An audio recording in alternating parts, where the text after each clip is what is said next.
Hey everybody, it's Ann Kaplan with Mom Me, your mama resource from conception to college. Wherever you are in your momming journey, we are here for you. And we have been talking this whole week about co-sleeping, and I'm so excited to finish up this 3-part series for you guys. Co-sleeping part 3, let's talk about how to do it successfully and how to do it safely, okay? So many questions coming into the group this week about co-sleeping. How can I do it safely? Is my kid ever gonna sleep on their own? Is my kid ever going to be independent? Is it going to be clingy? Am I ever going to get some sleep? Totally. We all have these questions when we talk about sleep as parents, even if we're not talking about co-sleeping, right? So I want to talk to you guys first. If you're deciding, we talked yesterday about the benefits of co-sleeping and why you might decide to co-sleep.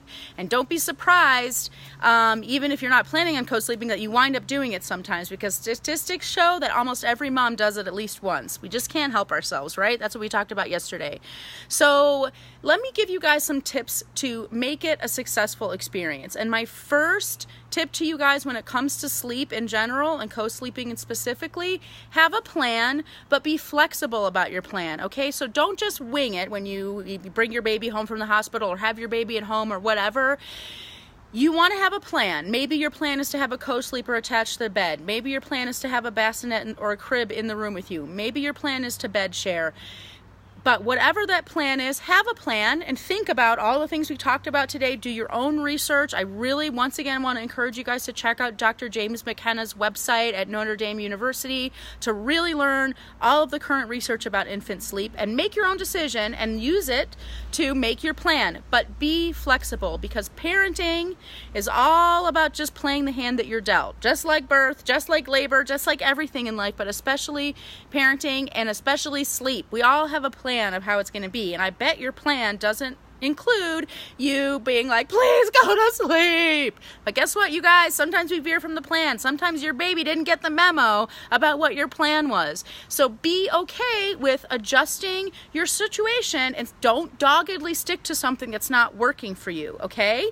And that goes for whether you're planning on your baby not co-sleeping or bed sharing or sleeping aside the bed but not bed sharing. All of those things, we need to accept that sometimes we just got a different baby than we thought we were going to get, and we just need to be a different kind of mom than we thought we were going to be. That is momming. Okay, so be flexible is my first tip. The second tip is be safe. Obviously, the biggest no-nos for co-sleeping are: do not sleep with your baby in a chair or on a couch. There's too many cushions, it's too soft around, you could accidentally roll over, blah, blah, blah. I could tell you a horror story about what happened to River when I totally forgot that I was so tired and I was on the couch with him that I sat up really quickly when I woke up and totally forgot there was a baby with me, and he fell off the couch and bonked his face. It was really embarrassing. But don't sleep on a couch with your baby. Do not sleep in a chair or lazy boy or whatever with your baby. Those are two big no-nos. The other things that are big, huge no-nos when it comes to co-sleeping with your kids are: do not co-sleep with your kids if you are drinking alcohol, if you smoke cigarettes, not just if you're smoking around the baby, but period, if you smoke, if there's smoke in the home, if you are taking any sort of medications that make you sleepy or groggy, or if the other person in bed is doing that. So if your partner, your husband, your spouse, whatever, is taking medications that would make it hard for them to wake up, that is not a safe co-sleeping environment to be sleeping literally with your baby. And then let's talk about what to do, regardless of what you're doing with your kid. If you're bed sharing, co-sleeping, whatever, these are safe sleeping guidelines for every sleeping situation, which is smoke-free home. These are things that can increase the risk of SIDS or are just associated with bad outcomes when it comes to co-sleeping. Smoking in the home, put your baby on their back to sleep, even if they're swaddled or whatever. They should be sleeping on a firm, clean mattress. So not on a big beanbag chair or a cushiony thing or a pillow or any of that stuff. Just a plain mattress with a sheet on it, okay? And your baby's face and head need to be uncovered. So I think a lot of times moms worry like, oh, my baby's co-sleeping with me and I'm breastfeeding, so the baby's like down here if you're bed sharing. Well, maybe I should move the baby's head up towards me so that their head is out of the covers. Well, good instinct keeping your baby's head out of the covers, bad instinct moving your baby up by your pillows. The natural position that a breastfeeding mother has when she is nursing her baby and laying in bed is curled around her baby with the baby basically like kind of in your head in your armpit, right? Back me up, moms, if you are breastfeeding. I know you know what I'm talking about. That has actually been proven to be the most safe position to bed share in. What a coincidence. Nature has taught us to do the thing that's safe and protected to our children. That's called evolution, everybody.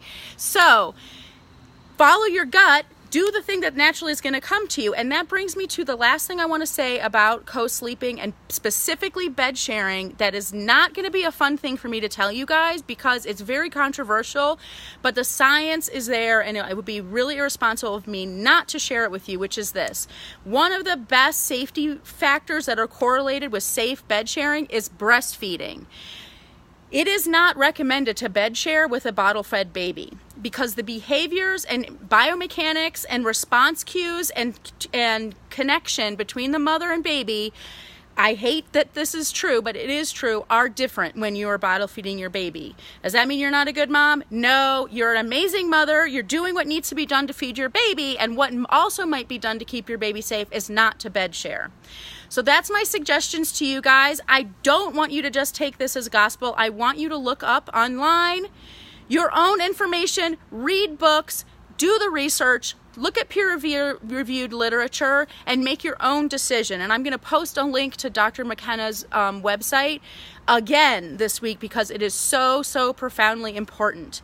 I hope that's helpful for you guys. I love you guys so much. It's a big decision how to co-sleep. It's a big decision how to parent. And if you need help, reach out to me. You guys have been reaching out to me lately, and it just makes me so, so happy. I got a message yesterday from an amazing mom that I felt like 100% honored and gratified to be the person that she asked for help in her time of need. And that feels really, really good. So don't take it lightly when I say, if you need help, ask for it.